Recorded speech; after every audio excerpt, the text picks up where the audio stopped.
Galera, nesse vídeo nós vamos abordar um pouco sobre direito de garantia. Meu nome é Joab Carneiro e agora nós vamos falar sobre duas modalidades de direito de garantia. Vamos falar sobre penhor e vamos falar sobre anticrédito.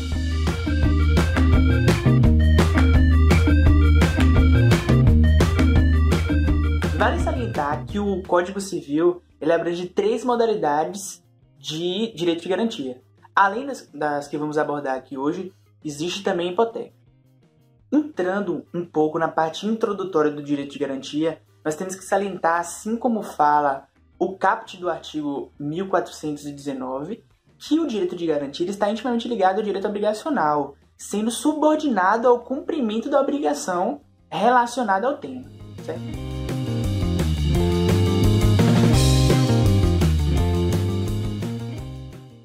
Partindo agora um pouco para a parte específica do direito de garantia, vamos abordar agora sobre penhor.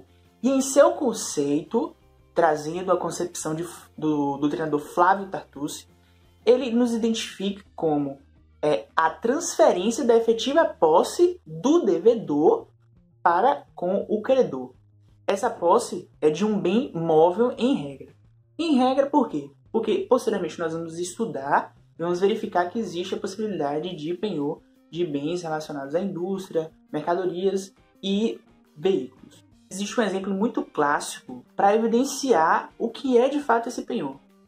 O exemplo clássico é quando alguém deseja um financiamento perante a Caixa e ele coloca como garantia real desse financiamento suas joias.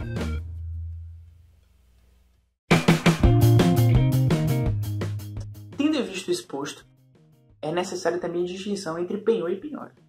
Penhor, como o próprio conceito já abordou, é a transmissão da posse por parte do devedor para o credor, levando bens a serem empenhados. Já a penhora é constrição judicial para garantia processual.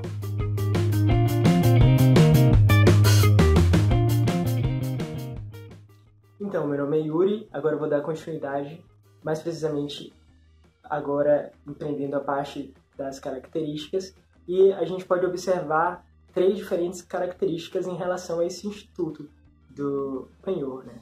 A gente tem o primeiro, que se refere a direito real, que além de ser um direito real, ele tem todos os caracteres de direito real, ele vai operar em erga omnes, logo aquele que tem a posse atual do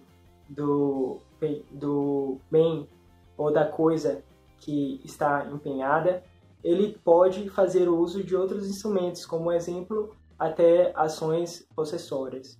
Esse instituto também se constitui a partir de registro público, como de acordo com a Lei Nacional de Registros Públicos. Ainda na primeira característica, em relação ao direito real, a gente tem um efeito vinculante, um efeito sequela, que se refere ao efeito que vincula essa garantia à satisfação da dívida, que está muito relacionado à segunda característica desse instituto, que é a característica de direito acessório. Isso significa que essa garantia ela vai seguir um destino da coisa principal. Então há a necessidade de satisfação do negócio jurídico para que venha a haver a extinção. A característica final que podemos observar é em relação ao fato de se perfeccionar com a tradição, somente por meio do traditio. Como a gente já viu, em regra, o penhor ele é sobre um bem móvel, em regra. Logo, ela vai estar então se constituindo por meio da tradição da entrega do objeto do bem para a posse então daquele que vai ser o credor ignoratíssimo.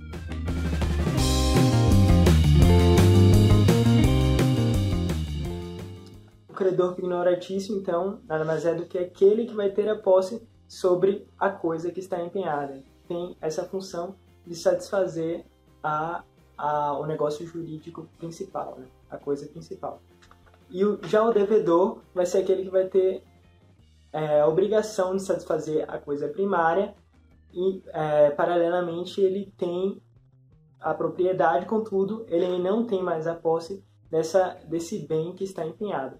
em regra, porque, como a gente já observou, tem algumas exceções. Sabendo, então, sobre o credor ignoratício, agora a gente pode falar um pouco sobre seus direitos, que estão previstos no artigo 1433 do Código Civil. Estão enumerados em incisos e eu vou fazer uma rápida menção sobre eles, em síntese. Vocês podem acompanhar aqui os códigos do seu lado. O primeiro inciso vai versar sobre a posse, que, como eu já falei um pouco antes, o credor ignoratício ele vai poder gozar da posse do bem, em regra. Claro que ressalvada algumas exceções que vamos falar um pouco mais à frente. A retenção até que seja indenizado, né, pelas obrigações primárias do negócio jurídico. O ressarcimento sobre vício da coisa empenhada, obviamente. Promover a execução judicial, nesse caso, nos termos do contrato, ou uma venda amigável, ou quando a anuência por parte do credor, ou se tenha um risco fundado, como prevê o artigo 6º, se tem um receio fundado de deteriorização ou perca da coisa.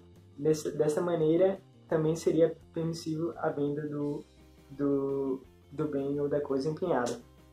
Então, nessa hipótese da venda antecipada, quando a coisa pode vir a ser deteriorada ou se perder, existe também a possibilidade do devedor ignoratício oferecer uma outra coisa idônea capaz de sanar, então, esse déficit que essa coisa pode gerar.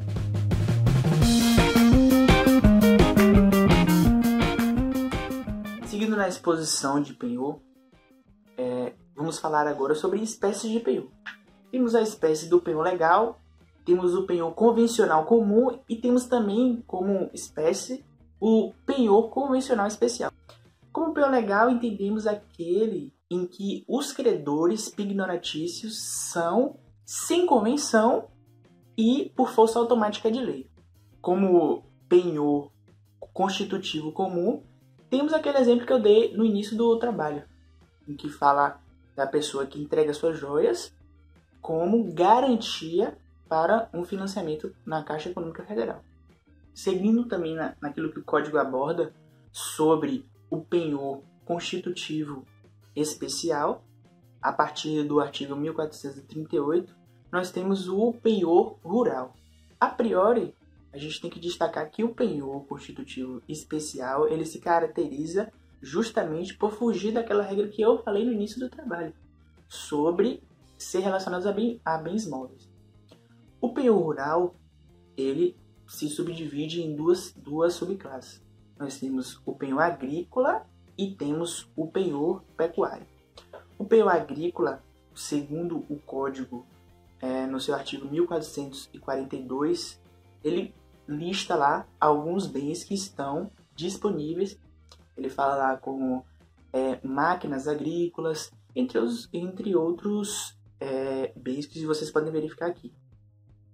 Seguindo na própria questão normativa, ele fala lá sobre o penhor pecuário. O penhor pecuário ele está descrito no artigo 1444, que fala lá que ele está relacionado a animais que produzem, né, laticínios. Outra modalidade também do penhor convencional especial é o penhor de direitos e de títulos de crédito. Esse penhor de direitos, o Código Civil ele fala que vai ser registrado no registro de títulos e documentos. Mas no que consistiria isso? No caso, o devedor ignoratício, ele passaria essa seção de direitos esses que são sobre coisas móveis e direitos disponíveis para o devedor ignoratício. O penhor do crédito, ele tem uma eficácia segundo o Código Civil quando, por instrumento público ou particular, dá-se conhecimento ao devedor sobre esse vínculo do título de crédito. O Código Civil também vai falar sobre algumas peculiaridades desse contrato convencional especial. Cabe também ao credor ignoratício a conservação e a defesa do direito Isso também é preconizado pelo próprio Código Civil. Ele fala também, no artigo 1457, sobre o titular do crédito empenhado só pode receber o pagamento com anuência por escrito do credor pignoratício, caso em que o penhor se extinguirá. Então, uma outra especialidade que podemos verificar referente aos tipos de penhor se refere à industrial ou mercantil, na qual está enumerado de acordo com o artigo 1447, que são objetos dessa divisão: máquinas, aparelhos, materiais, instrumentos instalados. O penhor industrial e mercantil é instituído por meio de instrumento público ou privado, posteriormente levado ao registro público, onde se acaba tendo a admissão de fato, ou melhor, atingindo a legalidade e a oficialidade do negócio jurídico. Outra especialidade que podemos verificar se refere ao penhor de veículos, que é uma inovação que é trazida do Código de 2002. Abarca, então, no penhor de veículos todo qualquer, como prevê o artigo 1461, todo qualquer transporte, espécie de transporte, e também pode ser instituído por meio de instrumento público ou privado, também levado ao registro público para que haja oficialidade, e também, como prevê o artigo 1462, pode ser trocada por cédula de crédito para sanar a indenização principal, ou melhor, a obrigação principal, satisfazer então a obrigação, ou melhor, beneficiar o então devedor pignoratício, e assim para que venha a obter novamente a posse do bem que está empenhado. Vale ressaltar também que o penhor sobre veículos ele só é válido por um período de até 2 anos, podendo ser renovado por igual período, como está previsto pelo artigo 1466 do Código Civil.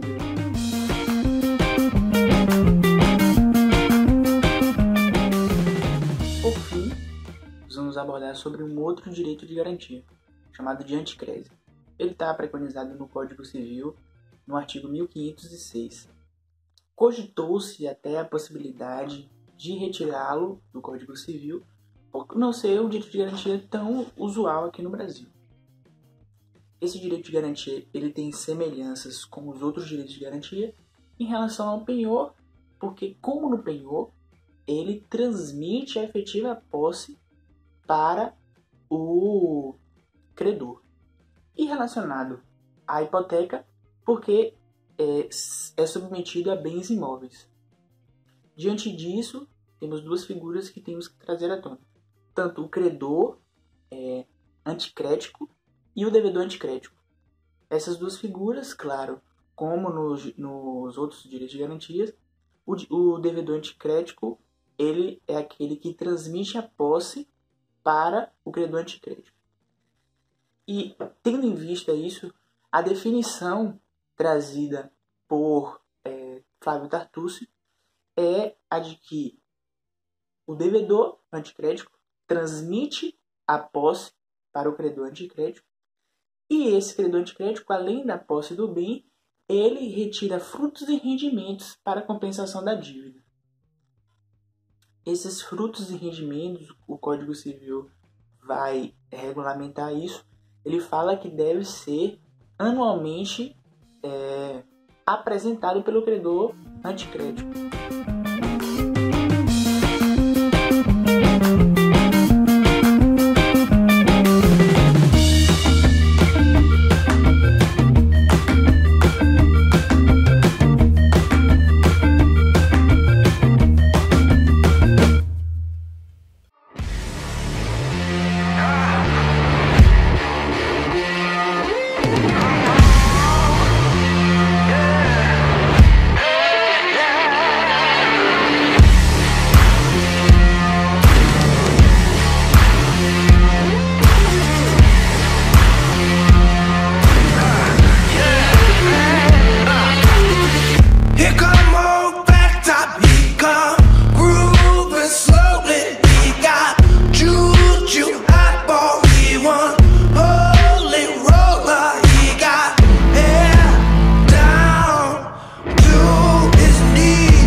fazer a distinção entre penhor e penhora. Penhor, como o próprio conceito diz, é quando aqueles bens empenhados são... Poxa! Eu já disse, fecha a janela. Não! Tudo bem que algo também. Tá bom!